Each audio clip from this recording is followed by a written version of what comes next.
Hey guys, MCU Collector here with another figure review, and next up is the Hasbro Marvel Legends series, Shang-Chi and the Legend of the Ten Rings, the Mr. Hyde Build-A-Figure, Dr. Jekyll, Mr. Hyde. What's his first name? Something Johnson. It's actually Daisy Johnson's father, and I can't think of his first name. I don't know why. But they actually had an MCU version of Mr. Hyde. He wasn't this gigantic, beastly man-looking thing. He did get bigger and get uglier. So it's just an interesting thing. So if you haven't checked out Agents of S.H.I.E.L.D., I do highly recommend it. At this point, it is no longer MCU canon. It was up until it wasn't. The show ended up starting to kind of really stray away anyway. But once the Darkhold being in WandaVision, and then the Darkhold in Agents of S.H.I.E.L.D. not being the same book, it officially makes it non-canon, which is too bad. But anyway, we have the Build-A-Figure here. So first things first, let's put it together. George Johnson, Plastic Addict, he's been waiting for me to do this video, and I guess I'll get to it for him. He's kind of a stickler. He says the head should always get put on first. I think that was like his thing, right? So let's see. We're gonna pop the head onto the torso neck peg here. So we have it there. Dude ain't got no neck. No neck on this dude. So that's kind of funky. We're going to stick him back there for now. Let's go with the legs. These legs, I don't remember like the Kingpin and the Joe Fixit legs looking like this. But here we have it. So this is his right leg. And we're going to port it on in there. Yeah, see, this is way different. It's got a peg inside there, and it's going to peg inside the leg. That is not something that we usually see. So I'm going to have to do a comparison with the Joe Fixit Build-A-Figure as well as a Kingpin figure to see kind of the similarities and the differences and what between the three figures. Oh, it's weird getting... Okay, so I got the leg in there, but that was really weird. Usually the legs are some of the easiest ones to do, but this guy, the way it's designed, that was kind of a pain in the ass. Oh, that one was a lot easier. So it was just his right leg that was a pain in the ass. So he's a big dude, and he's coming together quite nicely. So here we're going to have his left arm. We're going to just pop that right on in there like so. His right arm. Pop that in there like so. And boom! There you have it. He's so tall you can't see him in frame. So let's get him in frame. Bam! And there is the Mr. Hyde Build-A-Figure all in full frame. And he looks pretty good. He's actually quite large, quite menacing. The head sculpt is something else on this guy. Yeah, the figure, you know, in all green, the suit looks cool, the vest looks cool, he's got the bow tie in there, and it's got some shading in the bow tie. All of those things are cool, but damn it, the head sculpt is freaking amazing on this guy. I really, really like it. One thing that I'm noticing though, and it's super nitpick, but I can see it, is right above his vest. You can actually see part of that lower torso in which they just used a green plastic instead of the white plastic to match the shirt.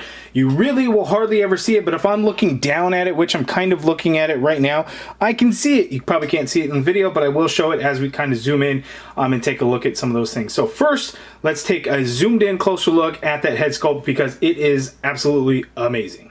Okay, and here's a close-up look at Calvin Zabo, Dr. Jekyll, Mr. Hyde is his villain name, but his actual name is Calvin Zabo. He, again, is the father of Quake, the Inhuman Daisy Johnson. In Agents of S.H.I.E.L.D., I remember her mom, Jiaying, actually called him Cal, so I don't know why with the last name Johnson where I was kind of going with that, but that's, again, looked it up. Calvin Zabo is his name. But look at that head sculpt. It just looks incredible. The bloodshot eyes, the details, everything about this figure, this head sculpt just looks so damn good. I mean, look at that. Just so menacing looking, right? Like he's just ready to go out on a rampage and tear through New Jersey. God damn it, just looks really good. Look, you got the hair, extra flowing hair that sticks out. Just looks really, really good. I can't get over how good it looks. We got the bow tie there, and the bow tie actually has a little bit of shading in there to kind of help get it to stand out, which is really cool. Now, earlier I was mentioning with the lower torso piece and the shirt. So you can see there, You could see some of the green because the lower torso used green plastic instead of white plastic to match the shirt. It's not a big deal, but it's something noticeable. He does have black suspenders there that you really won't ever see because the vest and the jacket are in one. You can't really separate it. The buttons are painted black though, so we do get some paint on this guy, but really that's the only paint that we get on this guy. He comes with the cane, as you can see here. And one thing that I really like with the cane is you can actually see molded into the plastic just some wear, some scratches and dents in it, which is pretty cool. You know, it's a nice touch. They could have easily just done, you know, a flat surface for the cane, but they didn't. And then actually in the black portion of the cane, they actually went a step further and put in those slashes and scrapes throughout the whole thing too. And look, there's even a little dent right there, as you can see the light shining off of it. So it's nice that we actually get some of that detail in this thing where I didn't really notice that before. So that is definitely a nice touch. Looking at the rest of the figure though, again, not a whole lot going for it. We get hairy arms in the back. They just kind of did some shading to really kind of point out that fact. The fingernails don't get painted or anything, but there are nice details to them. As you can see there, like this one, it's kind of chipped. It's not all just one size right there, and they have kind of lines in there. Oh, look at that one. That nail is hella broken. So just things like that. So it's nice details, even if they didn't get painted. You know, obviously it would have looked a lot better if it got painted, but they didn't. We get like these warts or something that he's got on his fingers there too. So a lot of great details that went into just those hands. But then the rest of the figure, not a whole lot going on to it. He's got the wingtips, which were the same as the Joe Fixit Build-A-Figure. And like my friend Plastic Addict would say, Kingpin had the alligators, and Joe Fixit and Mr. Hyde get those wingtips. So that's how you know that is the Joe Fixit pieces and not the Kingpin pieces. So let's now zoom out and look at his articulation, and then we'll get to a comparison of Kingpin and Joe Fixit. Okay, so Mr. Hyde, his articulation is going to be pretty limited. He can look down that much, which isn't really a whole lot of motion going down. Looking up a little bit, his head is on a dumbbell joint, so there is some motion going on in there. You can get some expressive things like tilting his head, that kind of thing. Full rotation, of course, if that's something that you want to do. The arms only go out that much. You get a full rotation in there. You have a single jointed elbow with the swivel at the elbow, so you can bend the elbow that much, which is about 90 degrees, kinda, and then just straight out. That's it. The wrists swivel and they hinge, but it's hard to hinge it forward. You can hinge it back a little bit more because the angled cut of the sleeves, you just don't get a whole lot of motion in there. You're just really going to get that swivel to go. He has an ab crunch, but again, because of like the jacket, you can't really do anything. So I got him to crunch down a little bit like that, and not really going to be going any far back, but you can really start to see that green showing, so I got to kind of like adjust that so it doesn't look, you know, funky. He has a waist swivel in there. The legs go out that far apart. The jacket kind of gets in the way a little bit, and I started to pull that leg off, and I pulled it right off completely.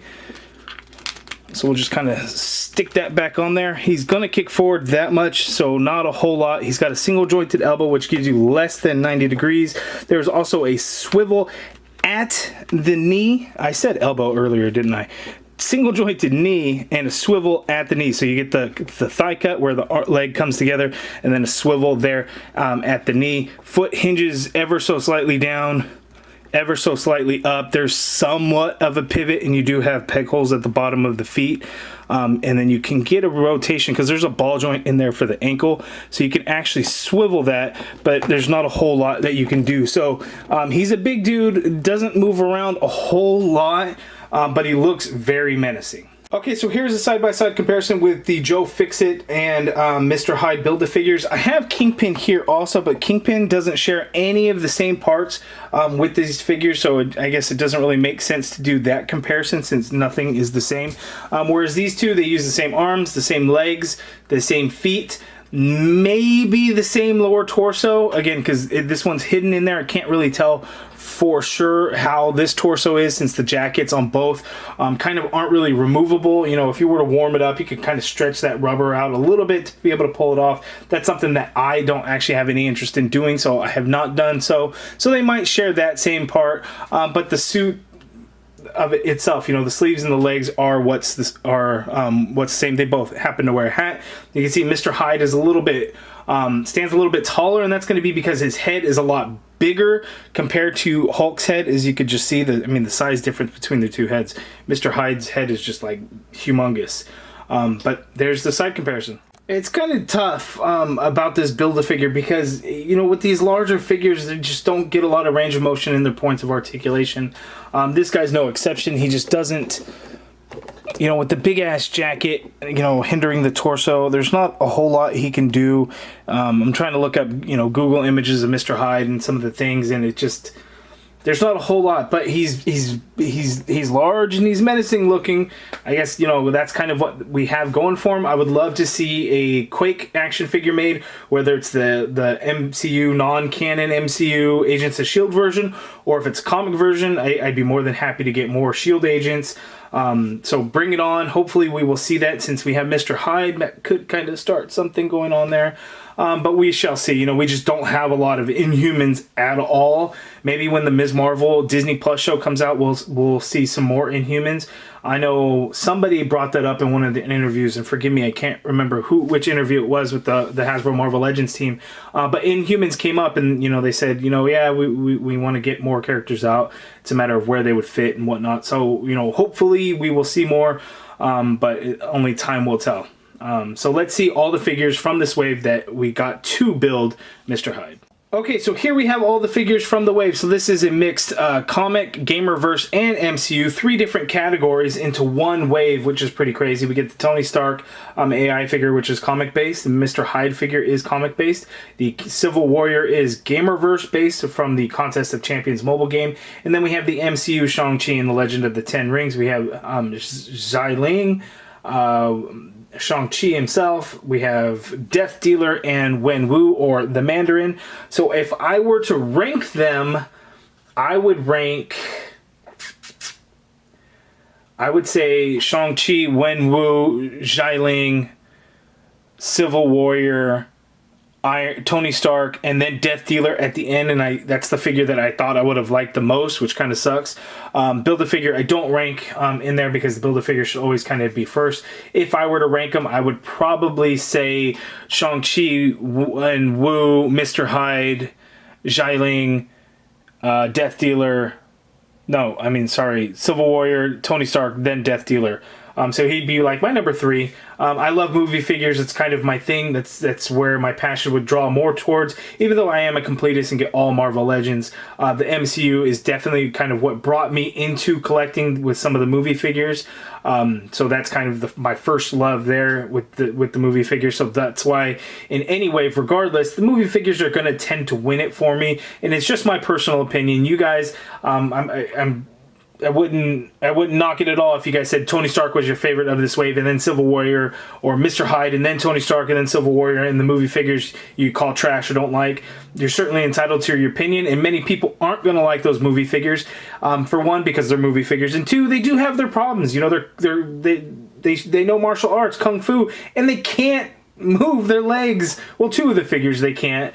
So it's just one of those things. But you guys let me know all your comments and thoughts in the comment section below. What you think of this wave? Are you hyped for the movie? We did see the trailer. What did you guys think of it? What do you think of this Build-A-Figure? What do you guys think of this video? Let me know in the comments below. If you do like it though, hit that thumbs up button, subscribe if you haven't already done so, and as always, thank you for watching.